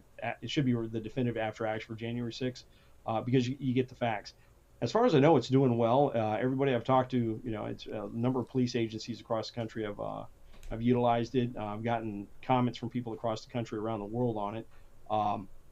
So I guess it's doing well. Haven't really seen a whole lot of benefit from it, but that's not the reason I wrote it. The reason I wrote it was to get the truth out there, because Speaker Pelosi wasn't telling the truth. She actually just came out, and twice she's put out tweets blaming Donald Trump for the delay of National Guard on January 6th. And twice I've had to correct her, and twice it's gotten over 5 million views, showing that the people really want to know the truth. For me, it was just making sure the truth got out there, for my legacy, for my family to know what happened. But it's been extremely well received, down on the Hill by members of Congress. And just to give you an idea, so Congress has supported the fact that if they had approved my request for National Guard, the Capitol would have probably never been breached. And then in December 17th, the last report Congress put out on January 6th for the 118th Congress, they actually exonerated me by name. Because Nancy Pelosi went on national TV. She called me out as the failure that caused that allowed the breach to happen, lied about me on national TV, saying I've never even called her. I spoke to her 3 times that night. And then forced my resignation. You refer to it as a retirement. I didn't retire. I was No, I forced out. understand. Yeah, I use was that forced term to very resign loosely. without any due process, stripped of any benefits. I would have gotten, and out the door I went. So I wrote that to make damn sure that the truth was out there and people could read the truth. Any of your folks want to read it, it's available on Amazon. If they do, get the paperback. Paperback is the most recent one. It's the most up to date. And I think they'll find there's a tremendous amount of information in there. It does a minute by minute of what I was dealing with on January 6th, with everything from, internal politics to external politics to the Pentagon. And they'll find it, I think, an eye opener. So what's next for you, Chief? What's your vision? You're a young guy. I would imagine that you've got plenty of fight left in you and hopefully some ambition. What are you thinking? I like you, support law enforcement, support good law enforcement. I would love to continue to do something in law enforcement. We'll see what's out there. I've made that interest known. I continue looking to see what's out there. I'm doing some teaching. I'm doing some lecturing and some the various people, GW University, some of their criminal justice programs, George Mason, George Washington, some of that type of stuff, but trying to see what's next. People have asked me, because I've been doing a lot of media recently on that federalization of the DC police, would I come down and work as an advisor down there? I'd volunteer as an advisor down there because I think they're doing the right thing. I think DC needs to be a model city. There's no reason that it's 67, 68 square miles. There's no reason that can't be the most pristine city in the world with a zero crime rate, zero homicides, zero carjackings, zero youths taking over neighborhoods, taking over street blocks. We shouldn't have that in the nation's capital. We shouldn't have that anywhere in America, but this is a good place to start, turn it into a kind of a pilot program that can be moved elsewhere, a model for other cities, and put them into place. It's just some cities, I think, really don't have a problem with the criminals, and that's sad. Where can our listeners follow you, and how can they communicate with you if they'd like to thank you for your 30 years of service? I'm on Twitter at Chief Sund. That's probably the best way. I don't tweet often, but when I do, I try to make sure it's pretty damn pertinent. There's probably something coming here soon, but yeah. So they can follow me there. They can follow me on Twitter. I'm on LinkedIn, but really Twitter is good. Well, Chief Sund, Amazon. I don't know if I mentioned the book's available on Amazon if they want it. Yes, absolutely. And Chief Sund is a pretty good hashtag. I bet you didn't have much competition for that one. But so thank you for coming on The Truth today, Chief. And I hope this is one of many. I did not intend to put you on the spot or put you on your heels at all, but I did intend to ask you the hard questions. And I appreciate the fact that you did so without being defensive or taking offense, because it was only in an effort to get the truth. And that's what we do here every Saturday. So thank you so much. No problem at all, and I appreciate the questions. I won't shy away from them. I'll answer them as best I can. Well, indeed, I appreciate it, John. Thank indeed, you did. you Courage Under Fire, Chief Stephen Sund. An honor to have you on The Truth today.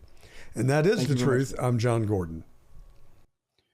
Christina Bobb has been at the eye of the storm on more than one occasion. She's written a new book called Defiant, Inside the Mar-a-Lago Raid and the left's ongoing lawfare.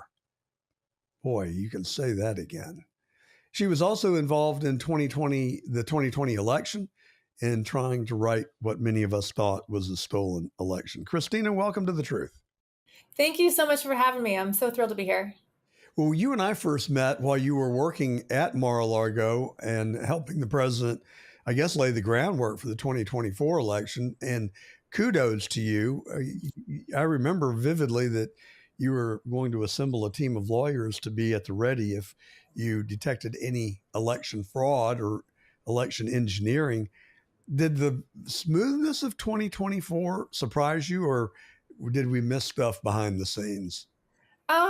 I think if you compare 2024 to 2020, the fact that they didn't have COVID, they didn't have the crazy lockdowns, they didn't have the excuse to issue, dictator-like executive orders at the state level. The variable of COVID not being there for 2024, I think was incredibly helpful. And I think that was largely the difference maker. So I don't think any election will ever be smooth. There's always going to be gamesmanship and, people trying to maneuver certain ways. And we certainly had that in 2024. But yeah, I'm really pleased that it worked out the way that it did. Well, I was surprised. I've said on this show many times that I was waiting for some sort of a seminal event that would disrupt his election. I think in July the 13th, we came very close to that, but fortunately, literally dodged the bullet. But, President Trump said that make it too big to rig. And I thought to myself at the time, that's a pretty optimistic, maybe wishful thinking sort of a notion. Like so many outlandish comments that Trump makes, damned if it didn't turn out to be the truth. Yeah, he was exactly right. And I think it was just so big. He had so much momentum that there was just nothing they could do about it. And I think not having the ability to lock things down, claiming, we're all going to die because of COVID, so we have to stop the election in the middle of the election. They couldn't make those claims this time around. And they just couldn't do anything about it. So I don't know whether you agree with me or not, but as you know, I was very active in a lawsuit in Georgia against the Fulton Board of Elections. I worked on it with Bob Shealy and Charles Bundren and Preston Halliburton, not as a lawyer, but as a fundraiser and communications for 2.5 years. And we got a judge that ruled that we had made a prima facie case. He ordered the absentee ballots be unsealed. Nothing ever happened. He reversed himself on using standing as the grounds. And then the Georgia Supreme Court unanimously reversed his decision. That case is still pending, by the way, and the order still stands. I have zero expectation that anything will happen. And I don't see any value of it really, other than to prevent what happened in 2020 from ever recurring again. And there's a big piece of me that would like to see the reputations and the lives restored for people like Jeff Clark, John Eastman, Rudy Giuliani, Jenna Ellis, Sidney Powell. I mean, the devastation that these people were willing to go to wreck these people's lives is just mind-boggling to me. It's awful. It seemed to me that they couldn't allow the truth to come out lest they would be exposed. And do you think that it traces directly back to the deep state? Oh, 100%. I mean, I guess it depends on what people are calling the deep state, but I would define the deep state as career bureaucrats that have embedded themselves into state, local, and federal government, working for a political party rather than truth and justice, or whatever their certain role is. But 100%, I think it's a liberal leaning kind of conspiracy, if you can call it that, to subvert the will of the American people. 100%. Well, I definitely think it's a conspiracy. I don't know how anyone could argue that it's anything other than that, because we found out that Politico has received, I think it's right at $10 million. They've sold subscriptions for $75,000 to $100,000 to members of the federal government. If that's not a bribe, I don't know what it is. Yeah, state-funded media. Yeah, absolutely. And then in the vaccine cases, we learned that the FBI had paid Twitter $3.4 million to censor or cancel people who spoke in opposition of the country, the government's narrative. And the New York Times has received millions of dollars in contracts. The Cox organization have contracts with the Department of Defense, according to one of the members of the family who sat for a 30-page interview with Vanity Fair. And so it's obvious now to me how they're able to get their story to be the official narrative on this stuff. They're on the take. I mean, it's just that simple, I think. Yeah, I mean, it's corporations working together to push a certain political narrative and political agenda to get their people into positions of power who will solidify their contracts and continue. I mean, it's basically just a money operation where you pay me, I pay you, you pay me, I pay you, where they just keep cycling the money amongst themselves to the detriment of normal everyday Americans. So you define the deep state as career bureaucrats. What about Russia, Russia, Russia, and Tulsi Gabbard's revelations that it traces directly back to Clinton, Yeah. Obama, uh, Comey, Brennan, Clapper? I mean, Yeah. Lisa Page, and her lover. Peter Strzok. Yeah, Yeah. Peter Strzok. Thank you. It's pretty serious stuff when you think about it. Oh, very serious stuff. What they did was nothing but tried to affect a coup. And I would argue that in 2020, they did affect a coup. They did. Well, they did it in 2016. I mean, if you look at what they charged Donald Trump with for January 6th, just the Jack Smith investigations, and I go into a lot of this in my book, and thank you, President Trump, for doing the forward. This is the official version of what actually happened. But if you look at what they charged him with in the Jack Smith January 6th case, they're saying Donald Trump lost the election. Now, I don't agree with that, but that's the claim. He lost the election, and he was trying to subvert the peaceful transition of power to the incoming administration. That's really the crux of the claims for the January 6th case. That is exactly what Obama did in 2016. Hillary Clinton had lost the election. Donald Trump was transitioning into power, and they created a fake narrative in order to subvert the incoming administration. So I expect all of them to be prosecuted. You think they will actually get Yes. indictments and that they will Yes. stand trial? Yes, I do. I think President Trump's legacy depends on it. I think it's important. He understands. I'm currently a criminal defendant in the state of Arizona right now. They're still coming after us. I was getting to that. Yeah. Thanks for bringing it up. Sure. And we have there's two ways to get rid of this abuse of power, right? The first way is the people who are abusing the system to stop and say, okay, we recognize that we went too far. We don't want to destroy our nation anymore. We're going to stop. We're going to stop abusing the system. And then we can all say, okay, thank God that's over, and move on. But that's not what they're doing. They're still coming after us. They're still prosecuting me. They're still prosecuting about 60 others, whether it's in Nevada, Arizona, Wisconsin, Michigan, and Georgia. The Fani Willis case is still open. They're still coming after us. And so in order to ensure that we get to keep our rights, if they're not going to willfully lay down their arms and we all just agree to move forward, if they're not going to do that, the only way we can ensure that they don't completely crush our freedoms is to prosecute them for the crimes they're committing. We have to push back. And if we don't, I think we lose our freedoms. I think the president knows that. I think this administration knows that. We've heard that grand juries have been opened. And I expect to see indictments. Yeah. I so hope you're right. Not because I'm a vengeful or mean person. It's not about revenge. I am just a patriot and want my children and grandchildren to be able to live in a free country like you and I have.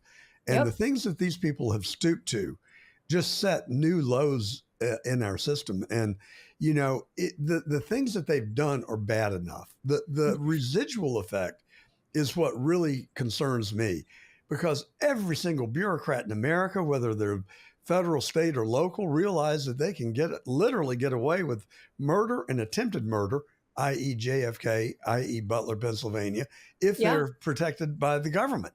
And it just cannot continue to persist. And I hope that Adam Schiff has to do a perp walk as well. So I think we're going to get a word here pretty soon. I think the Supreme Court of Georgia is about to rule on Fani Willis. Mm-hmm. And I think I suspect, based on what I know about their nature, is that they will remove her from the case. I don't think it will go far enough. She should be removed from the bar, because what she has done violates every canon of ethic that I've ever been aware of. Yeah, no, that's exactly right. And unfortunately, these state bars are part of the problem. I mean, I had to have my bar license challenged. I had to fight to keep my bar license. I did nothing wrong, but I was accused of lying to the Department of Justice. I was accused of lying to the FBI. None of it was true. I'm licensed in California. I was very worried that the California bar, being as liberal as it is, was going to disbar me unfairly. And in my situation, I will give the California bar credit on this. In my situation, they did not. They found no misconduct on my part and allowed me to keep my license, which, thank you. Like, that's great. That didn't happen for John Eastman. That didn't happen for Rudy Giuliani in New York and DC. It didn't happen for Jeff Clark or Ken Chesborough or, a lot of these other attorneys that did nothing wrong. And so conservative attorneys we really have our back to the wall. Many are faced with the decision, do I fight and probably lose my bar license because the state bars don't want me fighting? Or do I sit back and watch this encroachment on our freedoms where they just destroy the freedoms that we have because no attorneys are willing to fight back?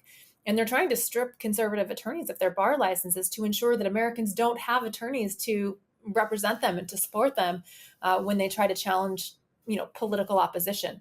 So we're in very, very dire times, particularly when it comes to licensing of attorneys, because they're outlawing it. I mean, they're outlawing political opposition is what they're doing. Well, we just interviewed Chief Sun from the Capitol Hill. Oh, yeah. Yeah.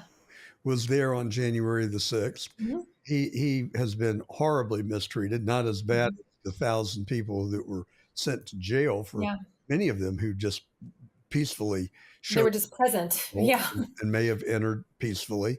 Like this kid, Brandon Fellows, I don't know if you're familiar with his case. Mm-hmm. He entered the Hall of Statues, gave himself a self-conducted tour for about 15 or 20 minutes, and then just walked out.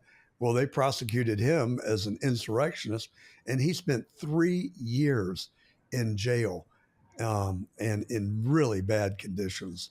That's crazy. It just seems like these people don't have a conscience. I mean, they don't. How do they bring that kind of tragedy into people's lives and sleep at night, or let alone look at themselves in the mirror? Yeah, well, it's this weird, crazy, it's their religion, right? Their religion tells them that they are morally superior. Their politics is their religion. And they believe that they are morally superior to conservatives. And so because they're morally superior, they have authority. They have a moral authority to destroy the lives of anybody who disagrees with them. It's psychotic. They genuinely believe that. They genuinely believe they're doing God's work. They wouldn't call it God. They would call it, who knows what they would call it, but it's the same thing. It's a religious belief. They believe that they're doing moral work by destroying the lives of innocent people. They're just completely out to lunch. And they use all this virtuous language, and the fact of the matter is, when you cut through it, it's really that they're doing this stuff purely out of lust for power and personal greed. I've got this notion, and I've put this out on our show now for several weeks, that Donald Trump is intentionally and purposefully going about dismantling the deep state. Mm-hmm. I think chapter 1 is Russia, Russia, Russia. And we've certainly gotten a lot of confirmation for what we thought we already knew. Yeah. And it does directly point to the people that we just talked about. I thought it was really interesting that Hillary Clinton would have said last week that if Donald Trump can bring peace to the Ukraine and Russia, that she might nominate him for a Nobel Peace Prize. You think that's trying to incur the president's favor because she knows she's about to get lambasted? I would be kissing his rear end right now, too, if I were her. Well, the disappointing thing to me was he said that he might change the way he feels about her after having made that statement. Oh, no, he will. He would say that publicly, but he ain't letting he did. I saw it on television. I think it was tongue in cheek, and I thought it was. Well, that's what I mean. Humorous. Like, that might be something he says publicly, but I don't think it's something. I don't think he would actually change the way he addresses justice. I don't think he's going to let her off the hook. And nor do I. So I think the second phase, this week we just heard that he wants to do away with mail-in ballots and get rid of the damn machines once and for all. Yeah. That was the nexus for the $1.2 billion lawsuit that you had to defend against because you dared call out the machines as you saw them, the computers, as I refer to them. Now President Trump is saying he wants to get rid of those devices and mail-in ballots. It leads me to believe that phase 2, chapter 2 of dismantling the deep state, maybe that we'll get some really hard evidence in what happened in 2020 to support his contention that we need to have paper ballots. Yeah. What do you think? Yeah, I mean, we need it, right? We need a lot of exposure of what's been going on behind the scenes in government. I think it's important that the American people can see exactly what's been going on, and have an opportunity to push back against it, because Donald Trump understands a lot of this inherently because he's been so involved in it and he's been targeted himself and he's run for office. And so he's aware of this probably more acutely than the average American. And so we need to see some exposure of we've seen a lot of the abuses of the mail-in ballots and all of that right now. But it would be really nice to get more exposure on that. Well, I think chapter 3, I hope chapter 3, if I'm right, is going to be to unravel and expose what happened in Butler, Pennsylvania on July the 13th during the height of the presidential campaign. I was in Milwaukee then. I was there for the... Yeah, I was as well, getting ready for the convention. Yeah, it was a great convention. It was on my bucket list, so I got to go as an alternate for the convention. But I was in my hotel room watching the president in Butler in real time when the shots rang out. I cannot tell you it was the longest minute or 2 minutes I've ever spent in my life. I was certain that they had killed the president. Oh my God, that's terrifying. I don't think we've been told the truth about what happened there. Mm-hmm. And I want to know who Maxwell Urich is. He's a guy that fought in the Ukraine. He allegedly knows Ralph, the West Palm Beach would-be assassin. Oh, right. And he showed up in Portland, in Atlanta, in D.C. for the 2019 riots. His van was towed away from Butler on national television moments after the attempted assassination. We were told that it contained ammunition and or explosives. And Maxwell Urich's parents filed a missing persons report on him on July the 14th. Now, this guy had formerly had gauges, and he had taken them out, and he had scars on both ears left by the gauges. Crooks did not have pierced ears, did not have scars on his ears. But I would encourage you to go zoom in on the shooter on the AGR building, and it's pretty obvious that person has scars on his ears. I don't think we've even come close to unraveling Butler, and I want the truth. Why do I want the truth? Well, one, the people that did it need to be accountable, but two, it should never happen again in American politics. Yeah. No, I completely agree with you. We're definitely not getting the truth on most of what's happening with the government, that's for sure. And so I'm really hopeful that with this Trump administration, we've already seen a lot of exposure just in the first 6 months of this administration. I hope that it continues and, we get a lot more answers. I love what Tulsi Gabbard did. I love seeing, exposing the Russiagate hoax story, but we need more. She must be one courageous individual. I mean, what she's doing is just a direct assault on the deep state. Yeah. And I do pray for her safety. Well, let's talk about you on, I think it was, what was the date? I think it was in June or July of 24 when you were living not far from Mar-a-Lago. And I guess you got a call. Is that right? That FBI agents had descended on the president's home? Yeah. I've always grew up to believe that a man's home was his castle. And like the king, you could not enter the castle without legitimate probable cause and a warrant. I guess they had a warrant issued by some liberal judge, but my God, that's when I said they'll stoop to no known lows. What do you think they were after? I think they were trying to frame the president. They had no probable cause. And I lay everything out in the book. I give you all the text messages, the emails, the communications we had. We had met with them at Mar-a-Lago, them being the Department of Justice and FBI. We met with them at Mar-a-Lago in June of 2022. The raid was in August. So we met with them 2 months before the raid, answered all their questions, said, what do you want to see? There was nothing hidden, nothing that they were entitled to that we withheld, not at all. And there was just nothing. There was no probable cause for anything. So when the raid happened, the raid was shocking. I think they were just they were on a fishing expedition, trying to find something they could use to incriminate him. I've heard people say that they were looking for Crossfire hurricane documents to take back. That's certainly plausible as well. But I definitely think they were trying to figure out a way to frame him. And this is the crazy thing, John. This is what I think the media has missed and what people forget. They didn't find anything. They weren't able to frame him. The whole case was supposed to be in Washington, D.C. I lived in Florida. I worked in Florida. I met with President Trump in Florida. I met with DOJ and the FBI in Florida. I signed for the documents in Florida. Yet when I got subpoenaed to testify, I had to come back here to D.C. to testify. Why? Because the grand jury was here in D.C., but they closed it. They closed the grand jury and had to reopen it in Florida because they couldn't get an indictment in Washington, D.C. That's how bad it was. You can indict a ham sandwich. I know. I've been indicted. Lots of us have been indicted at this point. They couldn't even get an indictment on Donald Trump in Washington, D.C., so they had to close the grand jury here in D.C., take it down to Florida, and concoct some ridiculous obstruction of justice case that never should have happened.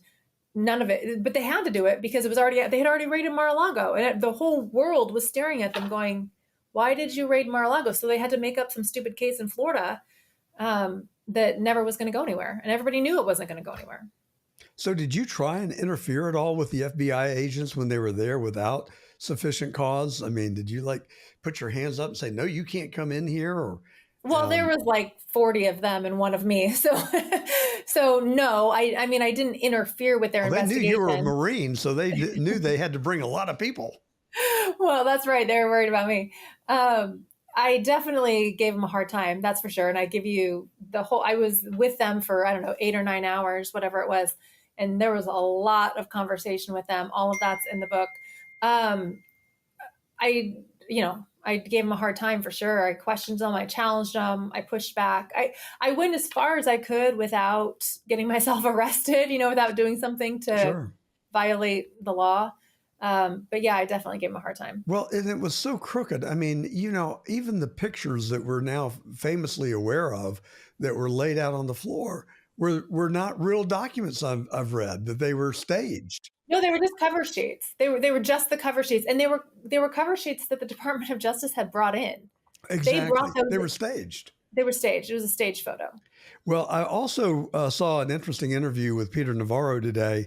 He has similarly been persecuted and spent 4 months. Yeah, he went to jail in prison. And he highlighted that this FBI agent named Giardina was at the middle of everything. He was the one who arrested Peter Navarro. His hands are all over Russia. He was on the Mueller team. And he also brought this case around concerning the emollients clause. And I think he is the consummate poster boy for the deep state. And Kash Patel just fired him this week. Are you aware of that? Do you know anything about this guy? I didn't know that. I was aware that there had been a round of firings that took place earlier on in the administration, which was great. They all need to be fired. Every single one of them needs to be fired. This whole idea, right? This whole idea, they were just following orders. No, this was unless it was your first day out of the academy. And quite honestly, anybody who's been through the FBI academy should have been able to figure this out as well. But unless it was your first day as an FBI agent, any experienced FBI agent on this should have looked at this and said, this is illegal. This is absolutely illegal. And none of them did. And they all participated. And at the very least, every single one of them needs to be fired or potentially prosecuted. Well, I so much appreciate your coming on with us today, Christina. I've always been an admirer of yours. Christina was a Marine, as I alluded to. She was in the equivalent. I guess the Marines have a JAG department where you served. Is that right? Yeah, I was a judge advocate in the Marine Corps. Yes, sir. Yeah, as was my brother, and in the Air Force. And you've been by President Trump's side for a long time, and you are a consummate loyalist. And now the author of Defiant, Inside the Mar-a-Lago Raid, and the left's ongoing lawfare. Where can we get it? When can we get it?